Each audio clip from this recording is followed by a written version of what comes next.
I want to begin by thanking the organizers, and especially Žilvinas Sugaris for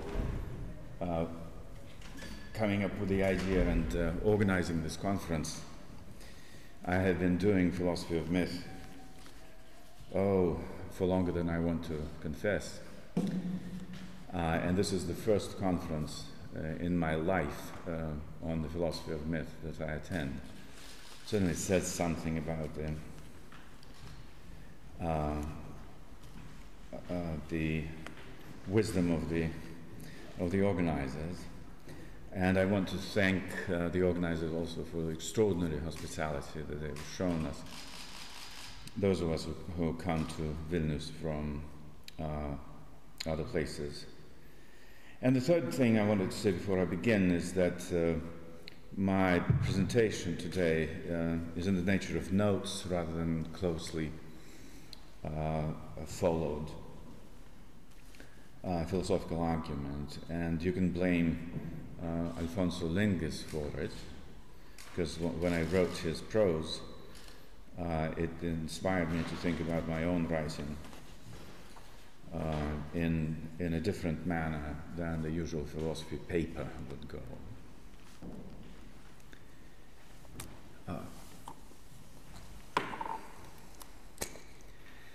The word myth always carries a dual meaning, corresponding to the two opposite attitudes towards pre-modern culture that one finds in modern thought. On the one hand, it is taken to be misguided belief in something false as though it were true. On the other hand, it is a tale filled with the wisdom of the ages, passed down by countless generations and delivering to us the undying truth of what it means to be human. The notion of myth as falsehood seems to dominate the scientific discourse, the media, and casual speech, especially the chatter of the educated classes. The second view of myth, rooted in 19th century romanticism, survives today in the notion that man is a storytelling animal, that is, that mythopoeia is an indispensable part of human makeup. Cultural anthropologists with postmodern leanings are fond of this view, and in their enthusiasm they often fall into relativism. They may believe, for example, that the modern society has its own myths that are in no way superior to pre-modern ones, that all truths are cultural, that is, pace Carl Jung and his American disciple Joseph Campbell, there is no such thing as a universal human essence. But curiously, they would stop short of renouncing such universal modern values as equality, liberty, and human brotherhood, especially as those apply to gender, sexuality, and race. Their advocacy on behalf of the pre-modern world is carried by a decidedly modern impulse. There is no need to dwell on how widespread ancient myths are in our culture, and especially in the arts today. Translations of Homer's Iliad and Odyssey into English alone number in dozens. Films are being made based on Greco-Roman and Norse mythology. New quasi-mythologies are being created by writers like Tolkien and Rawlings, to say nothing of the multitudes of dii minores and ubiquitous science fiction utopias and dystopias are easily recognizable as variations on old mythopoeia. And yet the old myth functions in our culture today differently from the way it functioned, and in some instances continues to function in pre-modern settings. The ways in which pre-modern myths manifest themselves in contemporary culture result from a long and complex history of their evolution and unceasing interaction with other cultural genera such as philosophy, science, ideology, and of course the arts and politics. What does it mean that myth is ever present?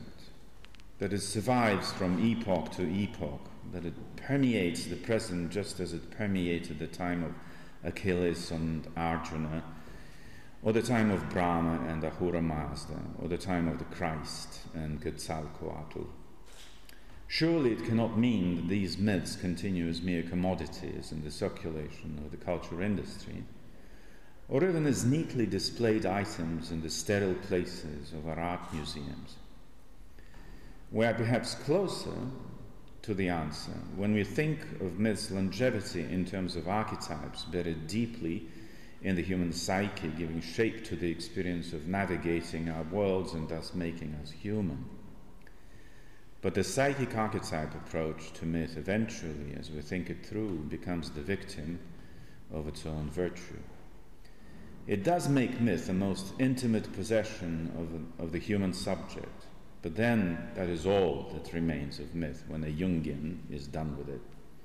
The starry heaven, the abode of divinities, becomes the modern subject's device for inspiring itself. In other words, myth is subjectivized even more thoroughly than in modern art and science. The former at least preserves the myth's external shape, while the latter battles with myth in earnest. No, myth cannot be ever present merely as a psychic archetype, helping a non-mythical subject cope in a demythicized, disenchanted world. We come the closest to answering our question if we think of myth as a special sort of a story generated by a special operation of our consciousness about the world and the human person in it. Jean Gebse calls such mode of thinking a basic structure of consciousness.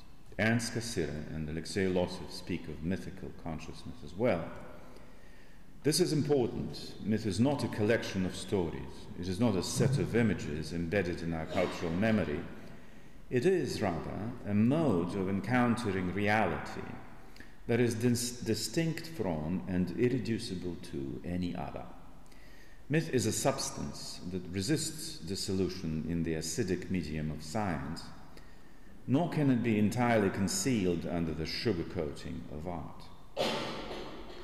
One of the most persistent explanations of the need for myth consists in the argument that philosophy is incapable of fully articulating the sense of things.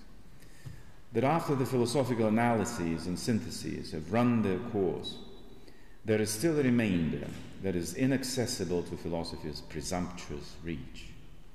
This is the argument from the insufficiency of rational thought.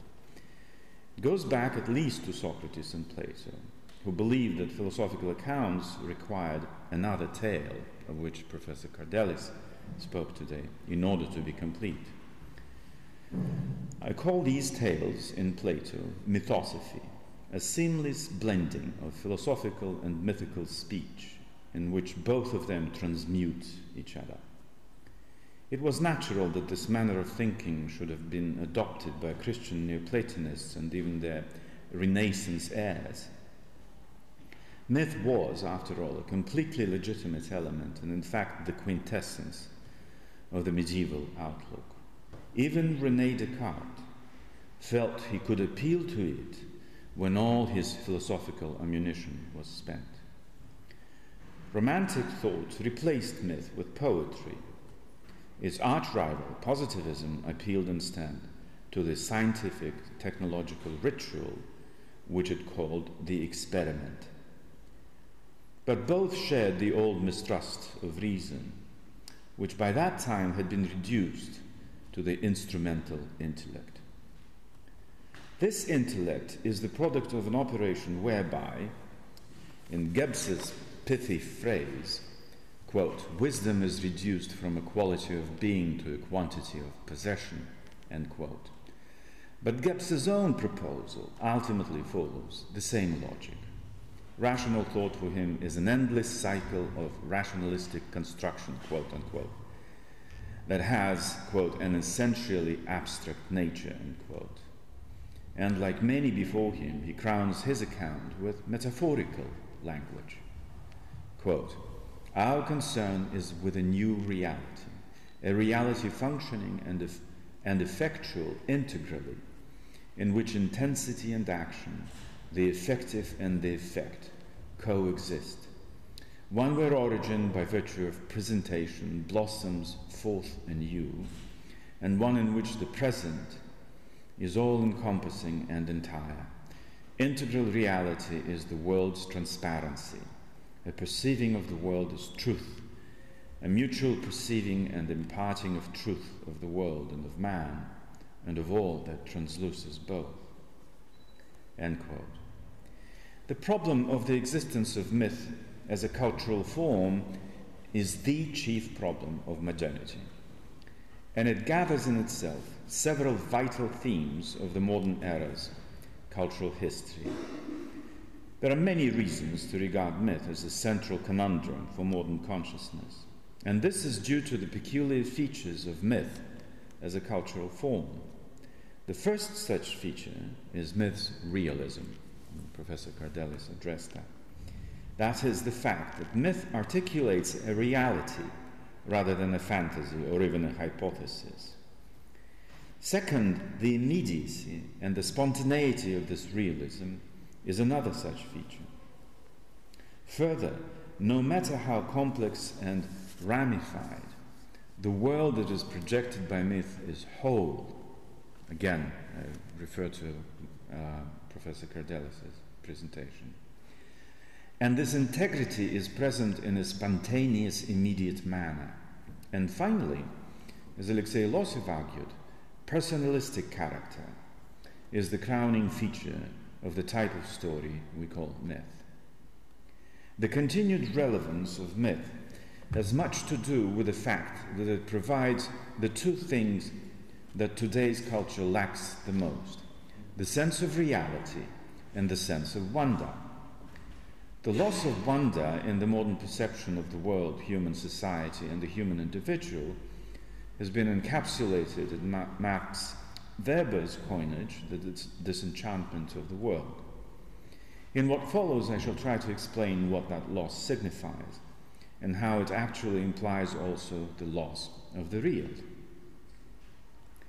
The latter loss is also a familiar theme, among other things, under Jean Baudrillard's notion of the simulacrum, which registers the end of the journey that the modern subject began in Descartes' Meditations, arriving where it all started, quote, "the desert of the real itself," end quote. Descartes could still look for a way out of this desert in God's goodness, the only thing, a myth, that he dared not doubt. Baudrillard no longer has that certainty and thus condemns himself to wander in the desert without the aim of reaching the promised land. This is the end of the process by which reality in the modern world has been turned into an aesthetic object.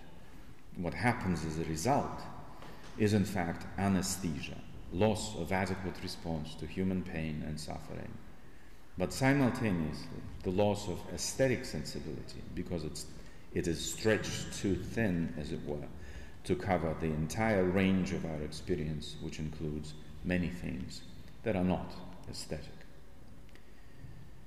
The significance of myth for modern consciousness and for the culture that grows out of it is negative. Myth is something that must be surmounted. Mythical thinking must be purged from modern consciousness. In fact, a consciousness is only modern to the extent to which it has cleansed itself of this evil. Further, each peculiar feature of myth, realism, immediacy, integrity, and personalism, is itself a key problem for modern thought, and each of them stands in a negative relation to it. The modern worldview is thoroughly divided and internally conflicted about all these concepts. The history of its ontology is the tale of the loss of and a futile search for reality. Modern cosmology is the tale of the loss of precisely the cosmos, a beautifully ordered dwelling place for all living creatures. Modern epistemology is the quest for the lost immediacy of knowledge. And finally, modern anthropology is the tale of the irredeemably fractured unity of the human person. The world that early modern thought projected was not whole, but infinite. not hierarchically arranged in orderly spheres, but stretched out into the infinity of uniform and indifferent space.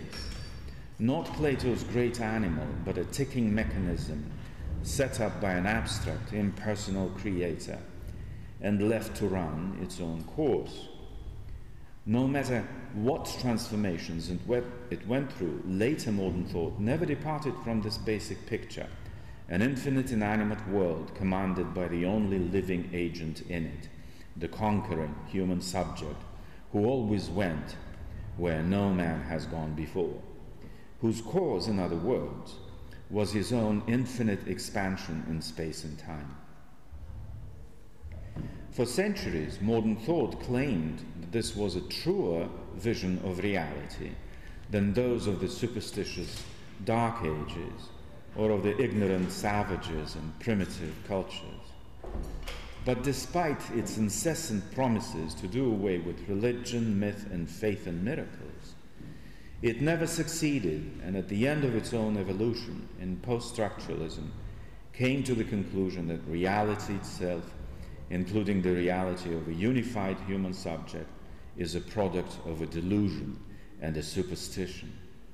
Postmodern critique portrays the modern subject at the end of its journey as a Macbeth, a figure from the beginning of this journey, who comes to the melancholy conviction that, quote, life's but a walking shadow, a poor player that struts and frets his hour upon the stage, and then is heard no more. It is a tale told by an idiot, full of sound and fury, signifying nothing. End quote. Myth is a tale about miraculous reality, yet another theme I share with Professor Cordelis.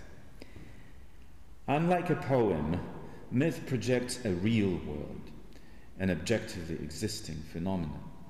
Unlike a historical narrative, especially a modern one, a myth does not describe, but articulates reality, gives it shape.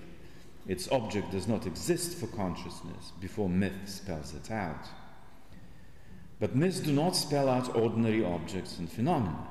Their creations are always miraculous, always contain a moment of a wondrous transformation of ordinary things into something quite different, transcendent, yet in the here and now.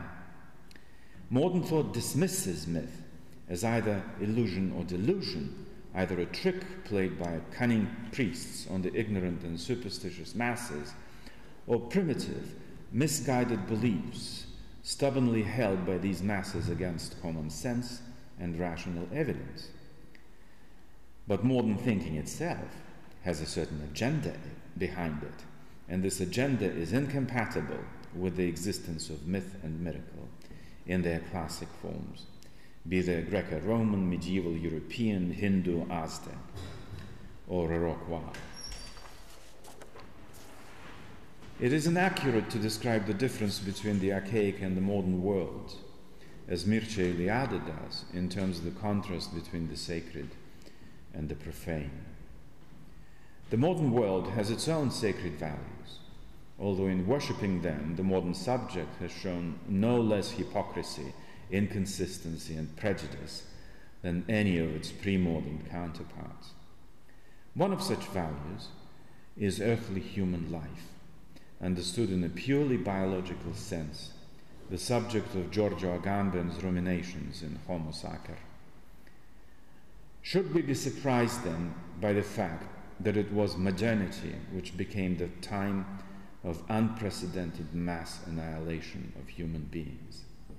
The modern subject lauds itself in all conceivable modes, for example, for delivering humanity from the horrible epidemic diseases that used to destroy countless human lives.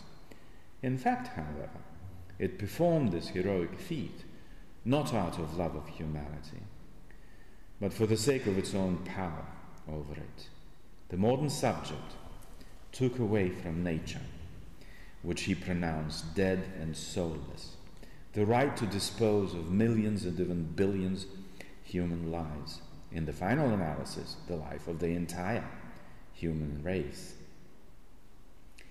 In his book Abuses, Alfonso Linguis shows with piercing poignancy that this subject has not been shy in using this right.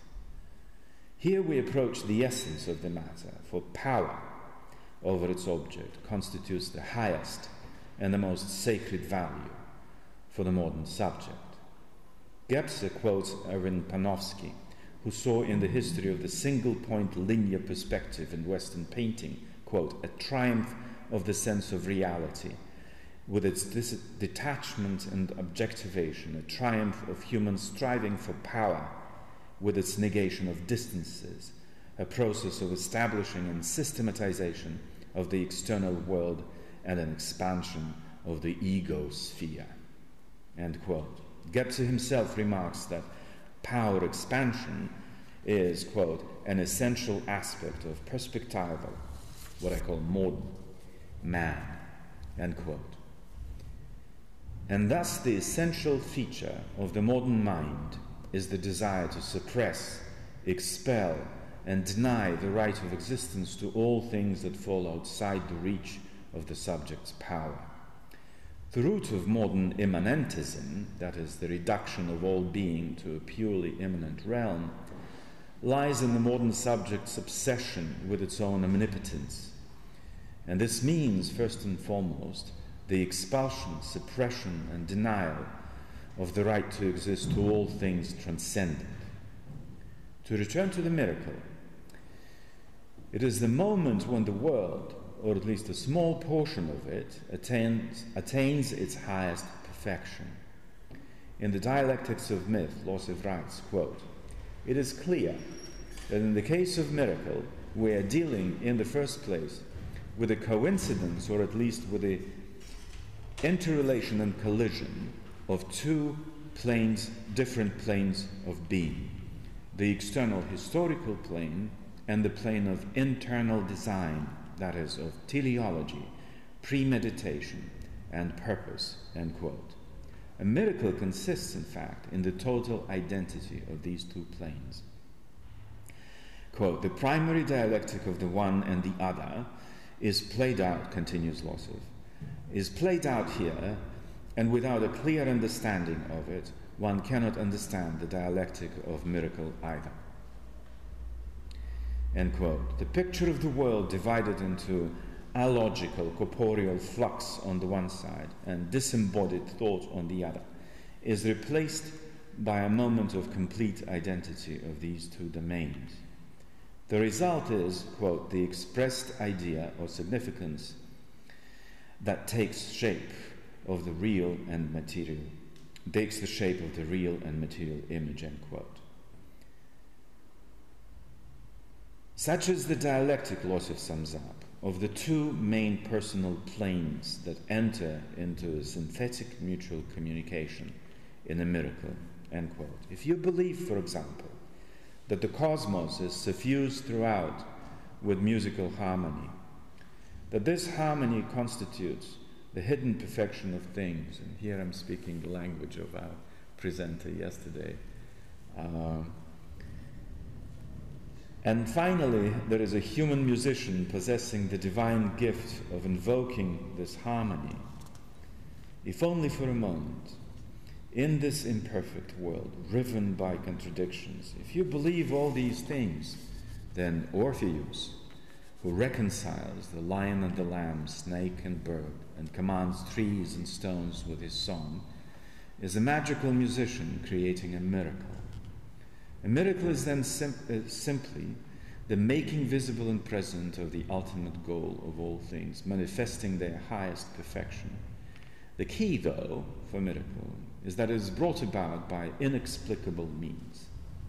There is no technical manual on how a song can cast a spell of concordia mundi over the world. This utter bliss can only be given in immediate, lived experience.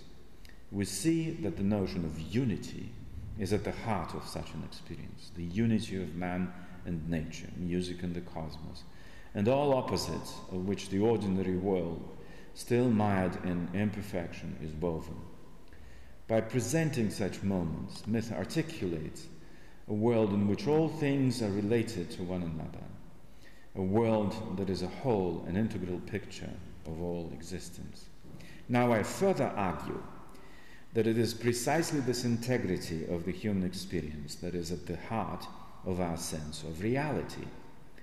When this integrity is diminished, when the relations are weakened or broken among the various phenomena that constitute our experience of the world and of ourselves in it, then we begin to lose our sense of reality. Things begin to disintegrate into fragmentary, disconnected perceptions, and we find ourselves increasingly unsure of where we are, how we relate to the world, and in fact, who we ourselves are.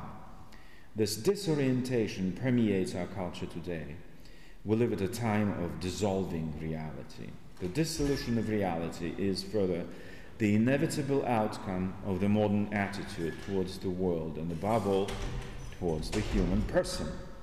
The chief intellectual forces that give shape to the modern worldview are immanentism and infinitism. They are tools in the hands of the modern subject, all of whose faculties are subordinated to the will to power. This is the truly new, the really modern thing that has been introduced by modernity. The rest of its distinctive aspects, the cult of science and of reason, in quotation marks, the denunciation of myth, anti-religiosity, materialism, ideology, and so on, are merely the resultant consequence of the rise of the human subject of this type and its advance to the commanding heights of the cultural process.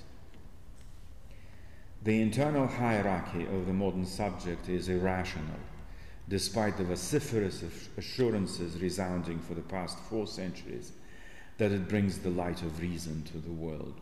In fact, since modern reason, quote-unquote, is merely instrumental intellect, the cultural order created by this subject constantly tends towards chaos.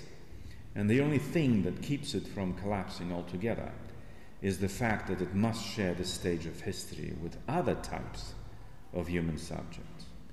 Modern cultural history is the story of the modern subject's struggle against and compromises with traditional types of human persons, as well as with the hybrid types in which modern features are mingled with traditional ones. The modern subject is hostile to myth because myth stands in its way towards dominating the entire range of being, including its own. A real, immediately given, integral, and personalistic world is an insurmountable barrier on the modern subject's path. That is why it strives with all its might to prove and to demonstrate that the entire world and being at large are unreal, infinite, mediated, fragmented, and above all, devoid of personhood. This, in a nutshell, is the modern myth of the world. Only against the backdrop of such a world can the modern subject present itself as omnipotent, capable of deciding what is real and what is fantasy, what will be given integrity and what will be pulverized, and finally what will be given life and personhood and what will remain lifeless and willless material for the infinite expansion of this subject's power, the expansion it calls progress. The mythology of an inert and irrational world, natural, social, and cultural, that desperately but futilely resists the heroic effort of the progressive, rational, and free human being is the cultural air that everyone breathes who enters the temple of modern enlightenment. The miracles that serve as the pillars of this mythology are the moments of triumph of the subject's will to power. Triumph des Willens was one of the most felicitous phrases invented to celebrate them. Like any other mythology in history, the modern myth asserts itself by denying the veracity of its rivals. In the past, it repeats over and over again, people had only futile dreams of flying, communicating across vast distances, curing mass diseases, or producing abundance, which they clothed in omnipotent superstition. Today, science and technology perform such miracles every day for the benefit of humankind. This mythology was created and continues to be created through the inversion of traditional myth. But despite its apparent successes, today it loses its grip on our culture. I shall hazard a prediction that it will be replaced by a mythology which will perform a reverse inversion. That is to say, a mythology that will articulate a real, immediately given, integral and personalistic world. But in order for this to happen, the modern subject will need to be replaced with a human person that will possess a different internal organization, and first and foremost be guided by a rational relation between reason and will. I also make bold to predict that such a type of human subject will simultaneously generate a new mythology, just as it itself will be generated by it. The reality of the world gradually dissolves in modern history, to repeat, because of the weakening sense of the unity of human experience. But there is one domain in modern culture where this unity was relentlessly demanded, at least up to a point. This domain was art. While exorcising miracles from the rest of the culture, the modern mind freely allowed them in art. It is true that realist art does not suffer miracles, but romantic art, which is no less modern than realism, thrives on them. Modernity does allow the presence of the miraculous, but only as fiction and fantasy. That is, as long as no reality is acknowledged behind it.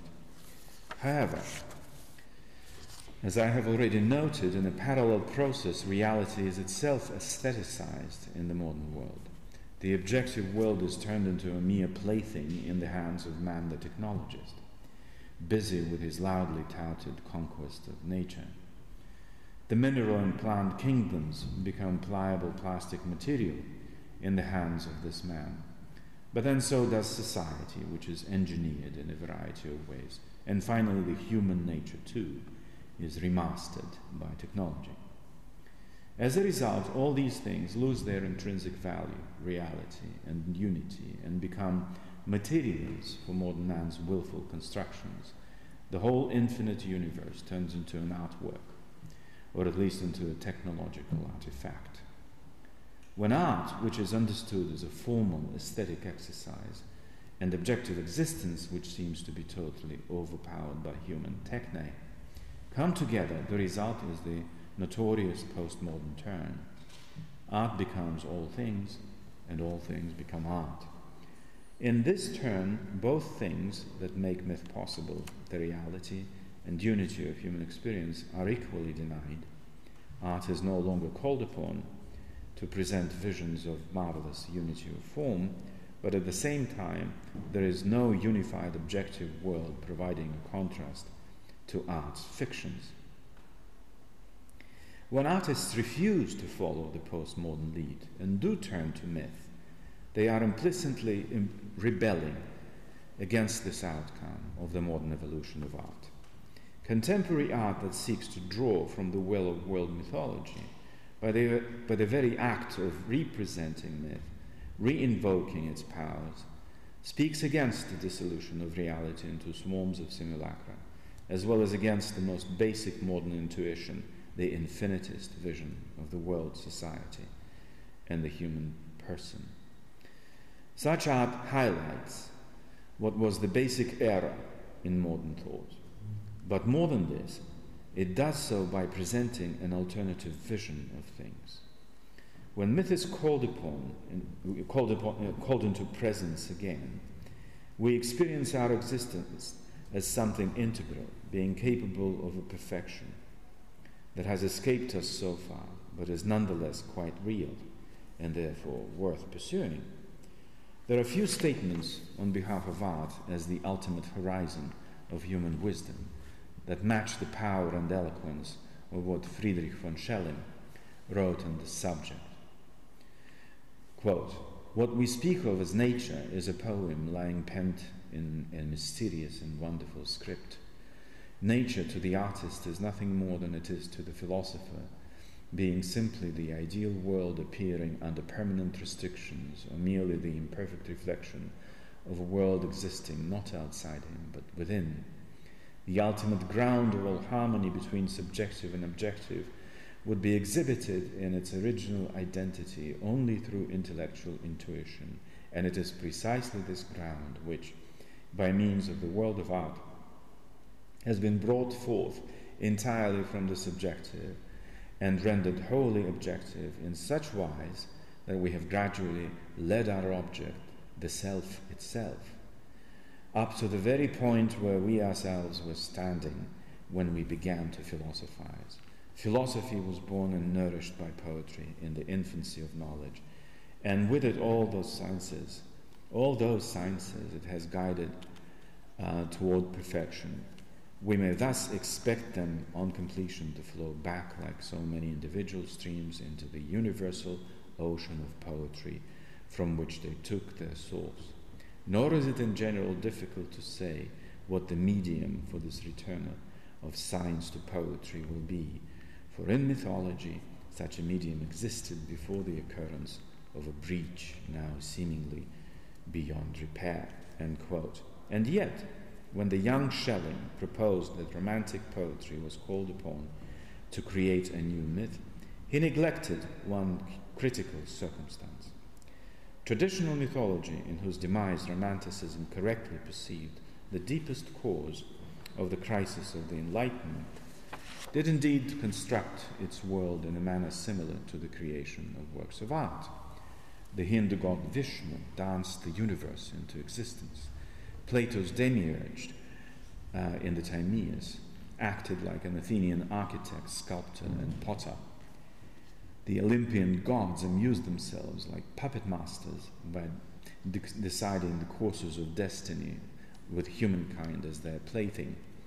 When Romanticism substitutes poetry for mythopoeia, it thereby substitutes the human artist for the playing god. But God is distinct from the human being by virtue of his absolute freedom, whereas the freedom of the human artist is only relative.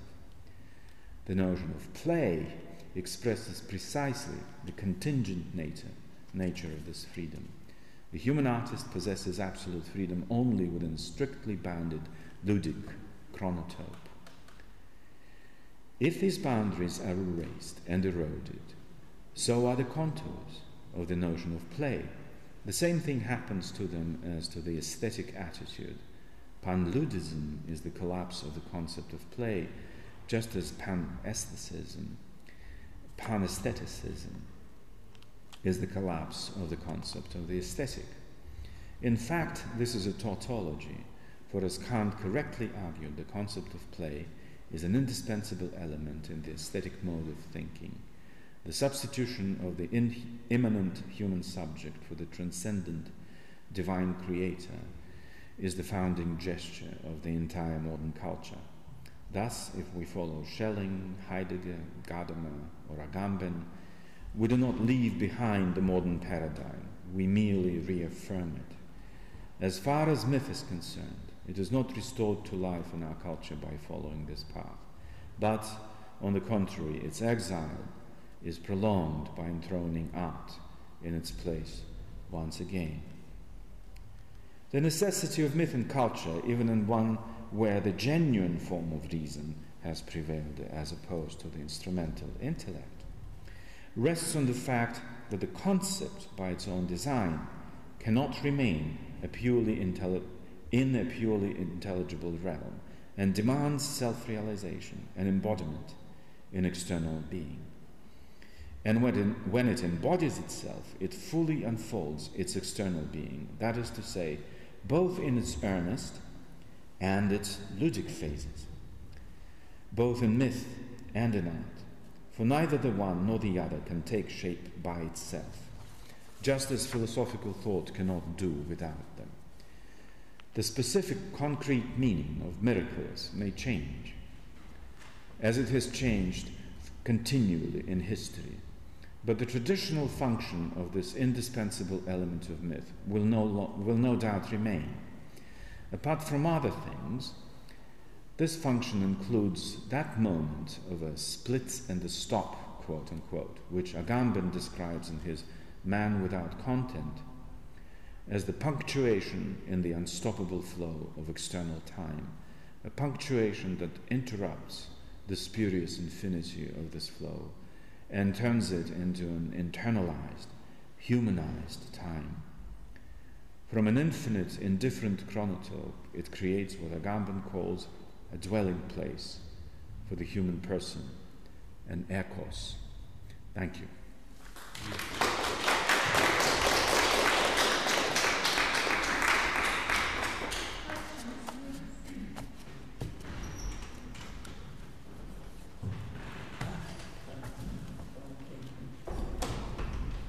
Thank you, Vladimir.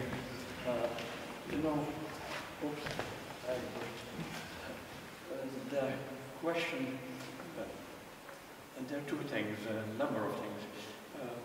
Naglis mentioned science dealing with facts and limited facts.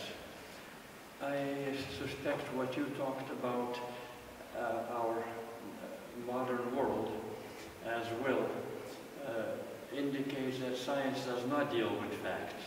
Science invents facts, and that's why science does not tell us anything about the world. It tells us what kind of miracles we make. I mean, the miracles. I mean, it's magic. Modern science is magical. Except that it's magic that is self-denying. It denies itself as magic and presents its own enigma as something, as Professor Cordelis said, to be resolved in the future. The miracle in a myth is based on the opposite notion of the mystery. It's the notion of the mystery where mystery remains unsolved no matter what. No, what I'm saying, the mass media, modern miracles, yes. That's what they call. The magic means, in Gipser's sense at one level, we can make anything out of anything, into anything. And we can make ourselves into anything. So, and they say, wonder of wonders. One of my colleagues in Köln wrote a text to Introduction to Philosophy, and he called modern philosophy metaphysics gone wild. I mean, metaphysics in the sense that everything is quantified. We don't see mathematics, so mathematical metaphysics can do anything. But your point, the modern subject is invented. Self-invented. Yeah. There is no human there. There's something like out of nothing, and it doesn't have any existence in accordance with any objective claims. We don't really exist as a subject. Objectively speaking, we don't exist. From the modern point of view, yeah. Yes, this is the contradiction. The human subject is omnipotent in modern mythology, and at the same time it does not exist. It cannot exist by the conditions of this of this mythology. Infinite time and space, and yes, infinitism and infinite.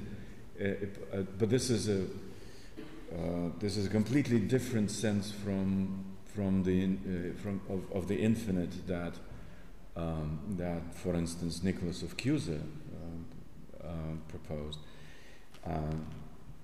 and it's at the same time as it is infinite, it is confined to the immanent domain. In other words, this infinity that modern thought projects does not extend to the transcendent. It remains within the world of the immanent. And Hegel spoke of this world as finite. This is infinity consisting of finite items. Stretching. Yeah. Yes. And he called it. The English translation is the spurious infinity, or bad infinity. The thing is. In infinite time, we have no direction, we're lost. It's absurd and irrational in the extreme. For example, we talk about progress, and the modern conception of time is especially, leads to these completely irrational constructs. If time is infinite, and if progress of science is infinite, then there can be no progress at all, because progress consists in improving something, but no matter what distance you travel in improving yourself, right, your knowledge, your powers, and so on, it remains infinitesimal with regard to the infinity of the whole process. So this denies the notion of progress. We are seeing today the dissolution of the concept of modern progress, especially with the results in the ecology that has driven to. Yes, and the same can be said about this infinitist immanentism. You know well, at any rate.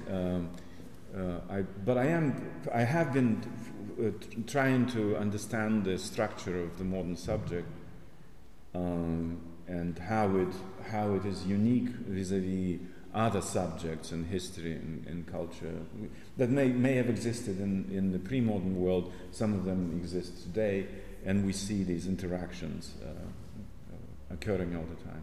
Well, so in principle, if we don't, so to speak, overcome the modern subject as sort of will to power, we will not overcome our technology. I'm sorry? If we don't overcome our modern subject with all its, so to speak, built-in desires to remake the world, we will not overcome the scientific technocracy. No, yes, this is my firm conviction. That the only way of really solving our problems with science and technology today, which are the instruments of this infinite expansion of the modern subject, the only way is the restructuring of this subject and getting rid of this, and especially getting rid of this of the most irrational part of this internal hierarchy of faculties that constitutes the modern subject, the relation between will and reason.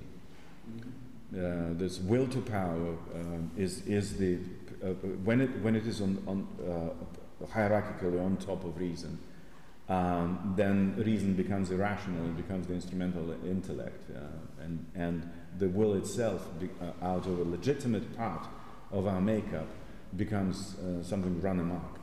Brigitte, please. Yeah, I wanted to but we have all these discourses about overcoming this modern subject as our hope, as there's something that is need to be done. But I was always thinking whether this whole discourse of overcoming, of restructuring, of transforming the modern subject, doesn't it to some extent falls prey to this modern rhetorics of self-inventing subject? Well, that is the postmodern argument, isn't it? The post-structuralist.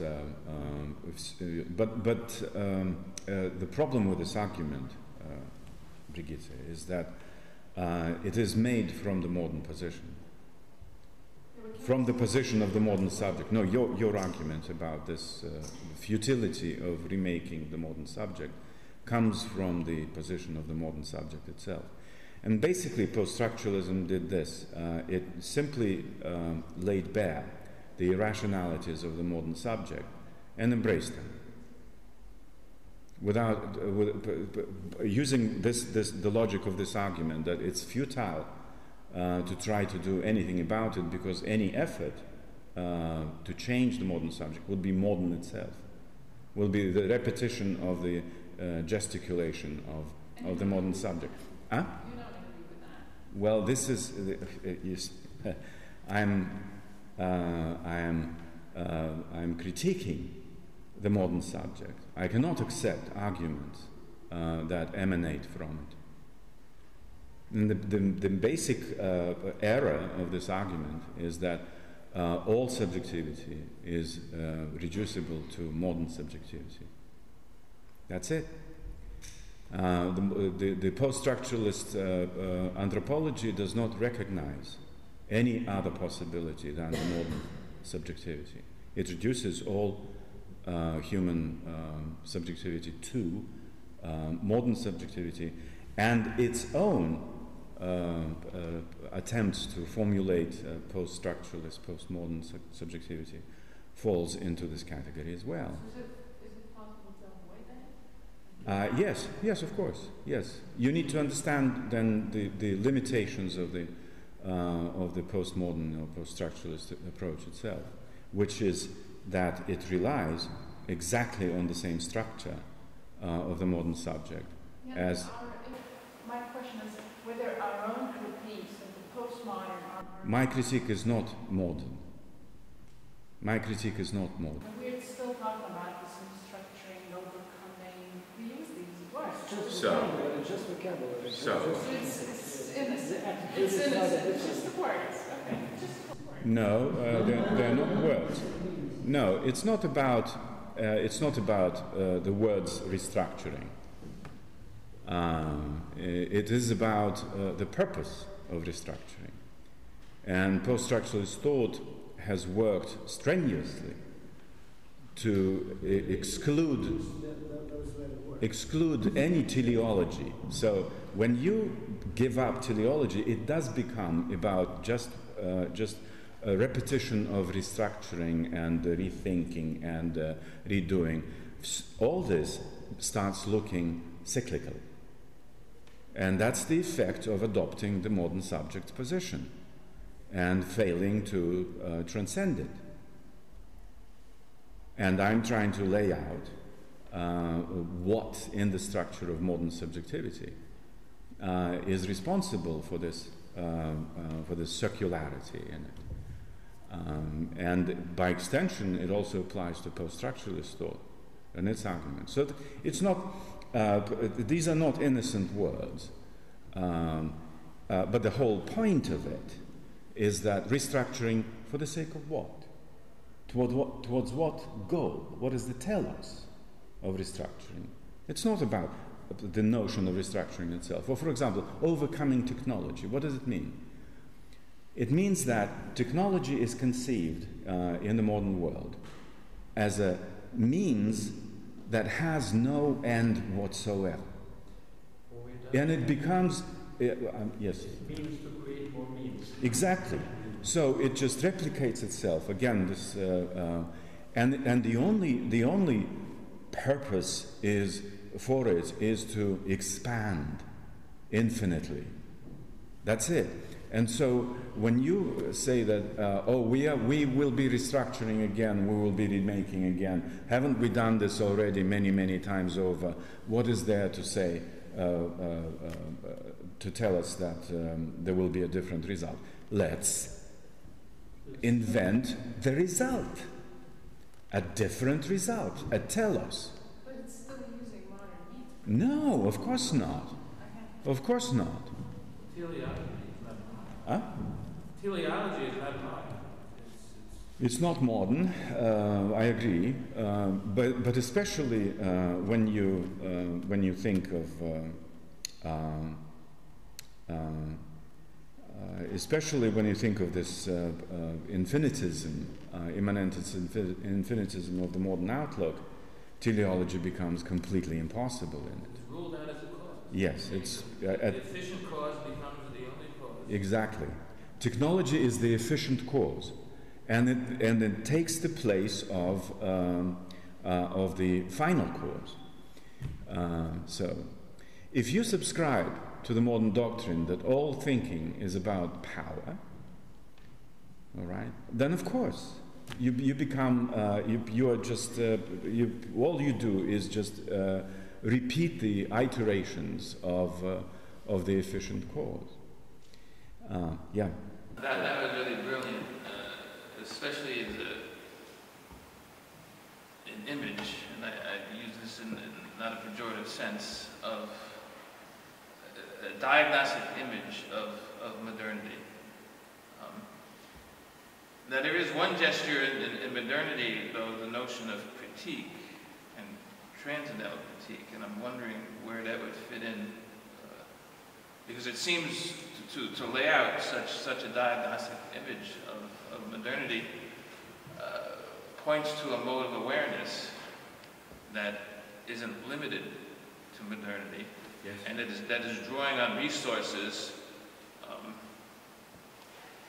and my question is, are these resources dated or what? Do they have historical dimension or horizon? Drawing on resources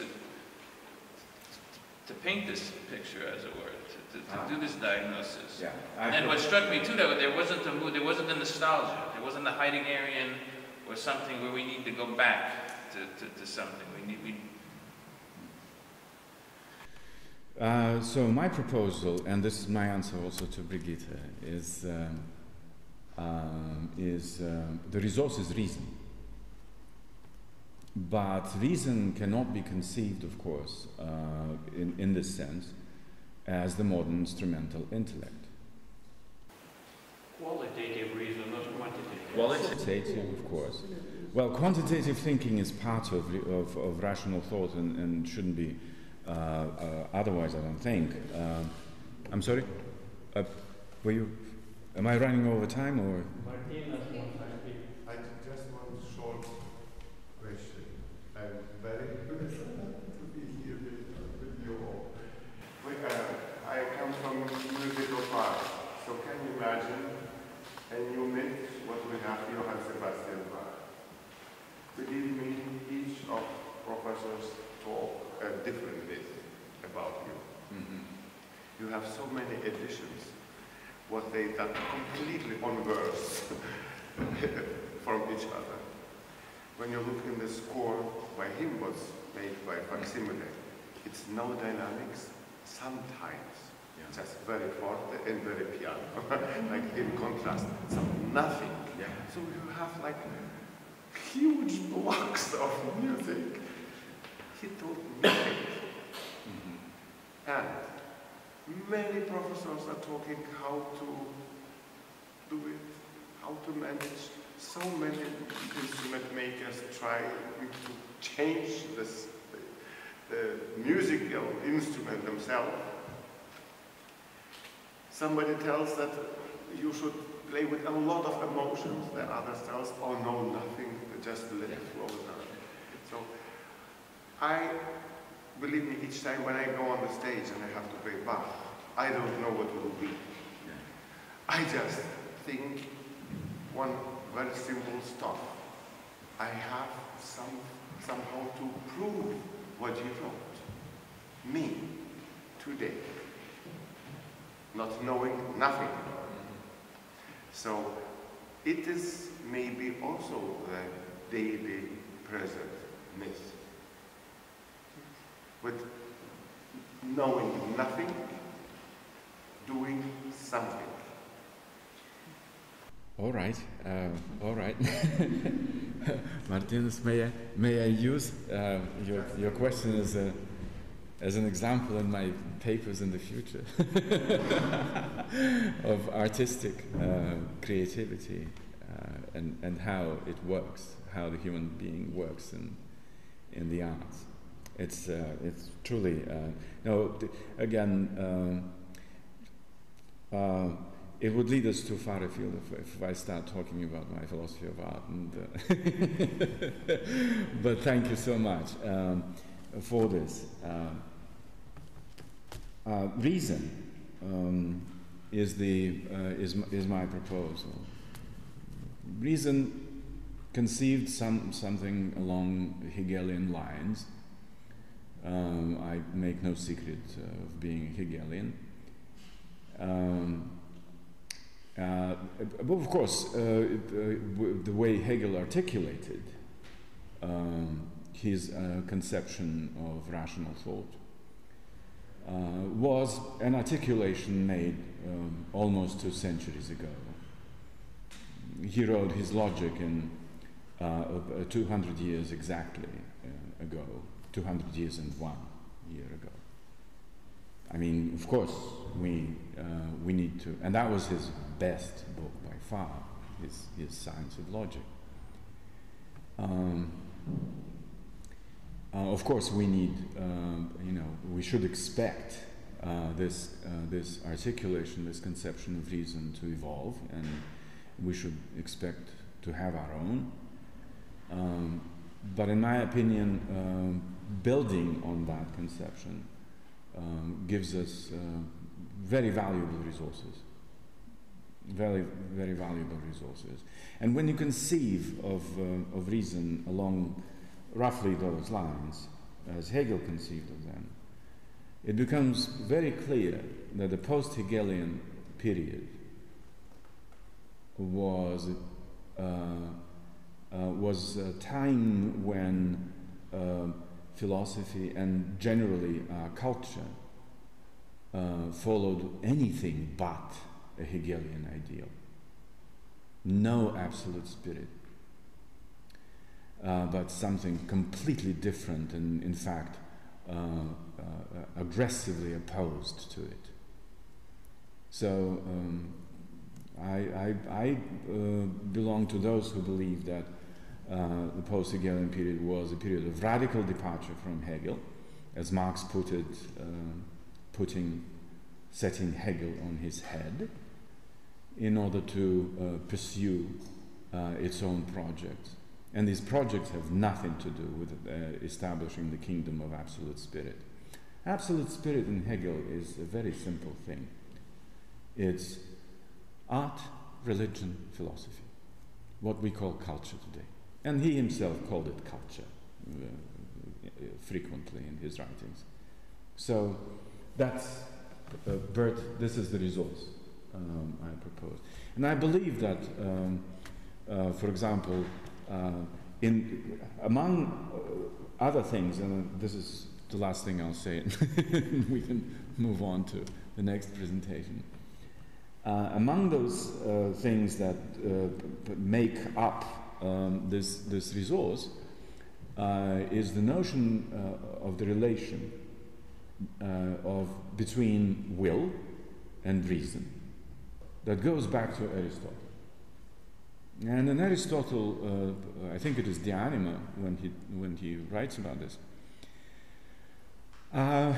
Aristotle says that will by itself is completely empty and directionless and has nothing, really no content. It has to be guided. It has to be filled by reason in order to become something. And Nietzsche, of all people, repeated this Aristotle's thought in his Beyond Good and Evil, only then to go on and to set the will as the supreme faculty in the human subject. And later on he developed the will to live into the will to power. So this shows how unstable this relation has been in the modern period, when a thinker as good as Nietzsche could slip so easily and so massively on such an easy philosophical question that was clear to Aristotle, that was clear to Aquinas, clear to Hegel and so many other philosophers in history. And reason has never been the guiding faculty in human subjectivity as it has been conceived. In pre-modern context, it was the horizon of consciousness, of self-consciousness, was circumscribed by myth. In the modern context, it has been circumscribed by the will to power. At least that's my argument, and that was, by the way, Nietzsche's argument as well. And the post-structuralists were badly wrong to equate reason with the will to power. That's what it is for the modern subject, that can conceive no other guiding principle than its own power, and the post-structuralists bought into that, body and soul. Very sad, of course. So I consider this proposal to be novel. It hasn't been tried yet, and I propose that we do. Yes, we shouldn't fall prey to fatalism. was paperless. I'm representative.